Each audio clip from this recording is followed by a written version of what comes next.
박은정은 아침 6시 반에 눈을 떴다. 알람 시계도 필요 없었다. 30년간 학교 종소리에 맞춘 몸이 아직도 그 시간을 기억하고 있었다. 하지만 더 이상 바쁘게 옷을 갈아입고 학교로 나갈 필요는 없었다. 58의 나이로 정년퇴직을 한 지 벌써 3년째 매일 반복되는 고요한 일상이 그녀를 기다리고 있을 뿐이었다. 침실에서 거실로 나와 커튼을 열자 햇살이 쏟아졌다. 예전에는 남편 민수가 이미 커피를 끓여놓고 신문을 읽고 있을 시간이었다. 하지만 민수가 세상을 떠난 지 5년, 이제 그 자리에는 빈 의자만이 남아 있었다. 은정은 혼자서 커피를 끓이고 혼자서 토스트를 구워 먹었다. 씹는 소리조차 크게 들리는 적막한 아침 식탁이었다. 교사 시절의 은정은 활기차고 자신감 넘치는 여성이었다. 아이들에게 국어를 가르치며 문학의 아름다움을 전하는 일에 보람을 느꼈다. 학부모들도 그녀를 신뢰했고 동료 교사들 사이에서도 인정받는 베테랑이었다. 하지만 지금의 은정은 그때의 모습을 찾기 어려웠다. 거울 속의 자신은 언제 이렇게 늙어버렸을까? 주름이 깊어졌고 머리는 하얗게 새어갔다. 오전에는 집안 청소를 하고 점심을 간단히 해먹은 후에는 TV 앞에 앉았다. 드라마나 뉴스를 보지만 집중이 되지 않았다. 가끔 아들 준호가 전화를 걸어올 때만 그녀의 하루에 작은 변화가 생겼다. 엄마 잘 지내세요? 수진이가 엄마 보고 싶다네요. 며느리 수진과 5살 손주 민준이의 안부를 들으면 잠시나마 마음이 따뜻해졌다. 5월 말이면 아들 가족이 찾아왔다. 그럴 때면 은정은 며칠 전부터 마트에 가서 장을 보고 손주가 좋아하는 음식을 준비했다.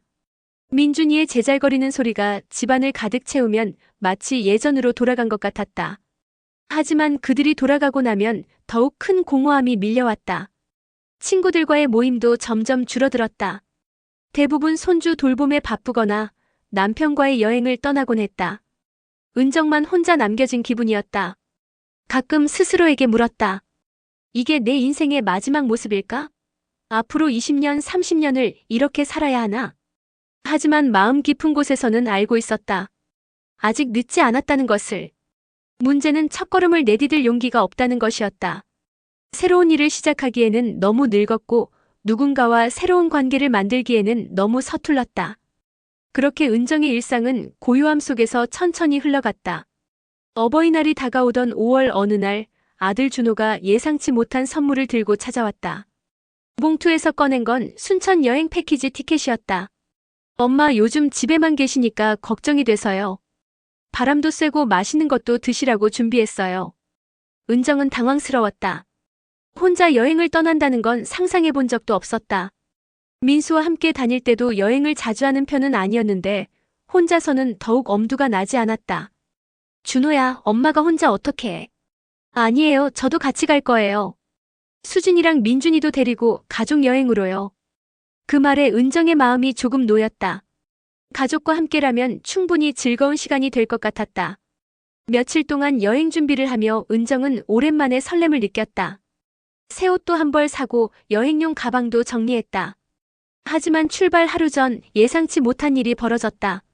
민준이가 갑자기 고열을 내며 병원에 실려갔다. 응급실에서 검사를 받은 결과 급성 장염이었다.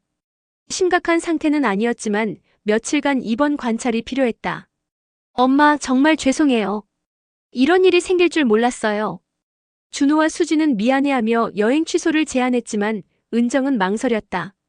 이미 호텔도 예약되어 있고 무엇보다 이런 기회가 또 언제 올지 모르는 일이었다. 엄마, 혼자라도 다녀오세요. 표 아까우니까요. 순천은 안전한 곳이고 호텔도 좋은 곳으로 잡아뒀어요. 이튿날 아침 은정은 떨리는 마음으로 순천행 KTX에 올랐다. 혼자 기차를 타는 것도 오랜만이었다. 창밖으로 펼쳐지는 풍경이 낯설면서도 새로웠다. 도시의 회색빛 건물들이 점차 사라지고 푸른 들판과 산이 나타났다. 어느새 마음이 차분해졌다. 순천역에 도착해 택시를 타고 호텔에 갔다. 생각보다 괜찮은 곳이었다. 체크인을 마치고 방에 짐을 풀고 나니 저녁 시간이 되었다. 혼자 방에서 도시락을 먹기에는 너무 서글플 것 같아서 호텔 레스토랑으로 향했다. 어서 오세요. 몇 분이세요? 한 분이요. 직원은 잠시 곤란한 표정을 지었다. 죄송합니다만 지금 자리가 부족해서. 혹시 합석 가능하실까요? 저쪽에 혼자 오신 분이 계신데. 은정은 잠시 망설였다.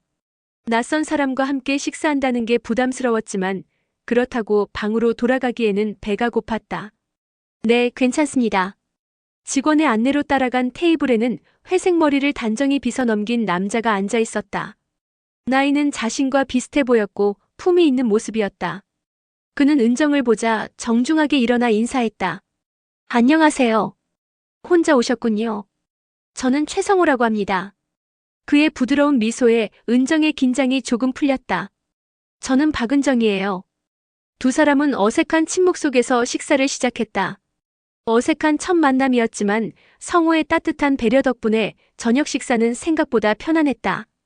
그는 은정이 혼자 온 이유를 묻지 않았고 대신 순천의 맛있는 음식들에 대해 이야기했다. 식사를 마치며 성호가 조심스럽게 말을 꺼냈다.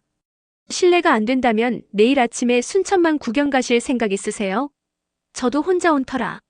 물론 부담스러우시면 괜찮습니다. 은정은 잠시 망설였다. 낯선 남자와 함께 나들이를 한다는 게 조심스러웠지만 혼자 여행지를 돌아다니는 것보다는 나을 것 같았다. 네, 좋네요.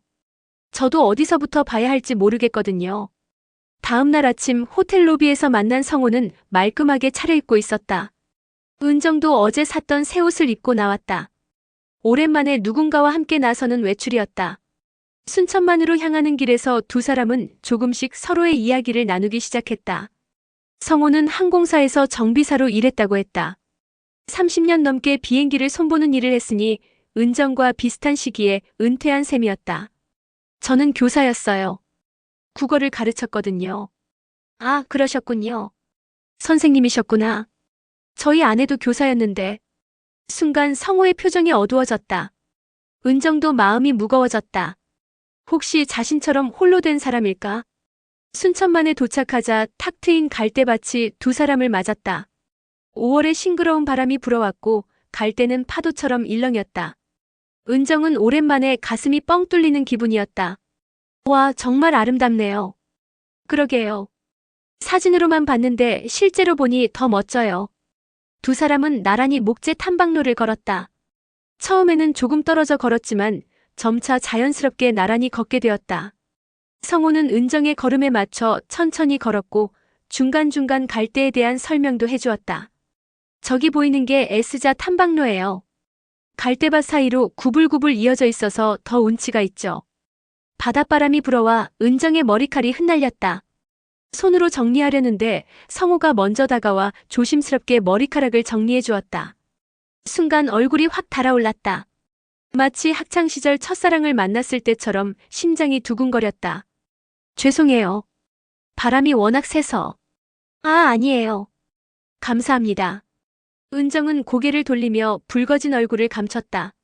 언제부터인가 이런 설렘을 잊고 살았었는데. 점심을 먹으러 들어간 식당에서 두 사람의 대화는 더욱 깊어졌다. 서로의 직업 이야기부터 시작해 자연스럽게 가족 이야기로 이어졌다. 제 아내는 5년 전에 암으로 세상을 떠났어요. 저도 남편을 5년 전에 보냈어요. 역시 암이었고요. 같은 아픔을 겪은 두 사람 사이에 깊은 공감대가 형성되었다. 그 씁쓸하고 외로운 시간들, 혼자 감당해야 했던 무게들을 서로 이해할 수 있었다.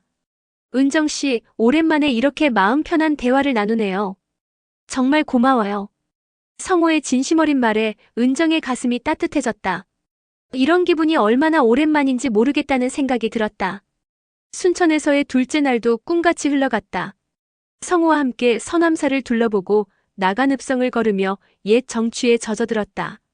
저녁에는 순천만국 가정원에서 야간 조명을 구경했다. 화려한 불빛들이 호수면에 반짝이는 모습이 마치 동화 속 한 장면 같았다. 정말 아름답네요. 혼자 왔다면 이런 감동을 느낄 수 있었을까요? 은정의 말에 성호가 미소 지었다. 저도 마찬가지예요. 은정 씨와 함께여서 더 특별한 것 같아요. 두 사람은 벤치에 앉아 조명쇼가 끝날 때까지 이야기를 나누었다. 젊은 시절의 꿈, 아이들을 키우며 겪었던 시행착오, 그리고 배우자를 떠나보낸 후의 공허함까지 서로의 인생을 차근차근 나누어가는 시간이었다. 내일이면 서울로 돌아가야 하네요.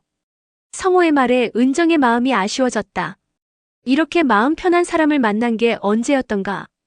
더 많은 이야기를 나누고 싶었고, 더 많은 시간을 함께하고 싶었다. 호텔로 돌아가는 길, 성호가 조심스럽게 말을 꺼냈다. 은정 씨, 서울에 가서도 종종 만날 수 있을까요? 저도 서울 살거든요. 정말이요? 어느 동네세요? 목동이요. 은정 씨는요? 어머, 저도 목동이에요. 정말 신기하네요. 두 사람은 놀라며 웃었다. 이런 우연이 있을 수 있을까? 마치 운명처럼 느껴졌다. 그럼 서울에서 꼭 연락드릴게요. 오늘 정말 즐거웠어요. 성우와 헤어진 후 방으로 돌아온 은정은 창밖의 야경을 바라보며 지난 이틀을 떠올렸다. 가슴 한편이 따뜻하고 설레었다. 이런 감정을 느껴본 게 얼마나 오래전 일인지 모르겠다는 생각이 들었다.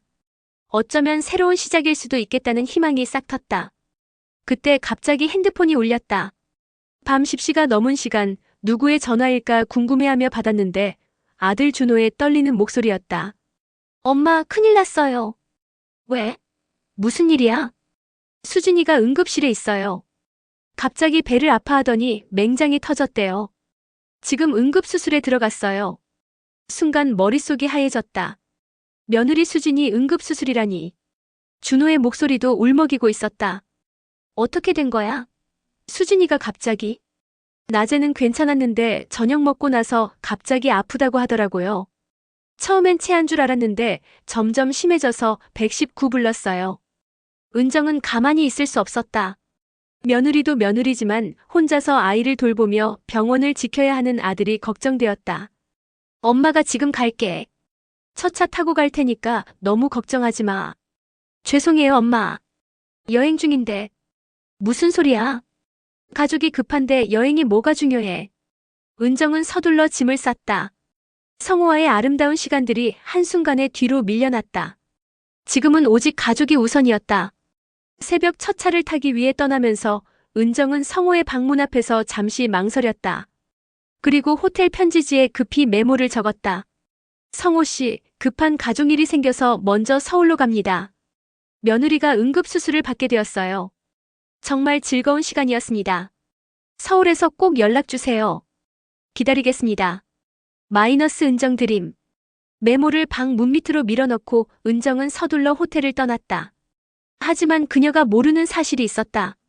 성호도 그날 밤 갑작스러운 연락을 받고 일찍 서울로 올라가 버린 것이었다. 은정의 간절한 메시지는 빈 방의 문틈에서 며칠을 기다렸지만 결국 청소부에 의해 버려지고 말았다. 수진의 수술은 다행히 성공적으로 끝났다. 며칠간 병원에서 간병을 하며 은정은 순천에서의 일들을 잊으려 했다. 하지만 성호의 따뜻한 미소와 함께 걸었던 갈대밭길이 자꾸만 떠올랐다. 그는 왜 연락이 없을까? 혹시 자신이 갑자기 사라진 것을 오해한 건 아닐까? 한 달, 두 달이 지났지만 성호로부터는 아무런 소식이 없었다. 은정은 점차 포기하기 시작했다. 어쩌면 그에게는 그저 여행지에서의 짧은 만남일 뿐이었을지도 모른다는 생각이 들었다. 여름이 지나고 가을이 왔다. 은정은 우연히 고등학교 동창 미영이와 마주쳤고 그녀의 제안으로 미영이 운영하는 작은 카페에서 아르바이트를 시작하게 되었다. 은정아, 집에만 있지 말고 나와서 사람들이라도 만나. 돈이 목적이 아니라 기분 전환이라고 생각해. 꽃향기 카페는 아담하고 따뜻한 분위기의 동네 카페였다. 단골 손님들이 많았고 은정은 서서히 새로운 일상에 적응해갔다. 커피를 내리고 손님들과 인사를 나누며 지내다 보니 조금씩 활기를 되찾을 수 있었다. 11월의 어느 오후였다. 평소와 다름없이 카페에서 일하고 있는데 문이 열리며 손님이 들어섰다. 은정은 습관적으로 어서 오세요 하며 고개를 들었다가 그 자리에서 굳어버렸다. 키가 크고 어깨가 듬직한 모습, 단정히 빗어넘긴 회색 머리. 순천에서 만났던 그 사람, 최성호였다. 은정씨? 정말 은정씨 맞나요? 성호의 눈에 눈물이 맺혔다. 은정도 울먹이며 고개를 끄덕였다. 너무나 그리웠던 그 얼굴이었다. 어떻게 저를 찾으셨어요? 매일 목동 거리를 걸었어요. 언젠가는 만날 수 있을 거라고 믿었거든요. 성호는 떨리는 목소리로 설명했다. 그날 그도 어머니의 갑작스러운 입원으로 새벽에 서울로 올라와야 했다고 했다. 며칠 후 호텔에 전화를 걸었지만 이미 체크아웃한 후였고 은정의 메모는 청소 과정에서 사라져버렸다는 것이었다. 연락처도 성함도 정확히 알지 못해서 목동 산다는 것만 기억하고 매일 이 일대를 걸어 다녔어요. 그의 간절함이 전해졌다. 몇 달 동안 그도 자신만큼이나 안타까워했구나 싶어 마음이 뜨거워졌다. 그날 이후 성호는 매일 카페를 찾았다. 은정이 일하는 시간에 맞춰와서 커피 한 잔을 주문하고 그녀의 일이 끝나면 함께 산책을 했다. 두 사람은 순천에서 나누지 못했던 이야기들을 조금씩 풀어놓았다. 겨울이 깊어갈 무렵 성호가 조심스럽게 청혼을 했다. 순천만이 내려다 보이는 관람차 위에서였다.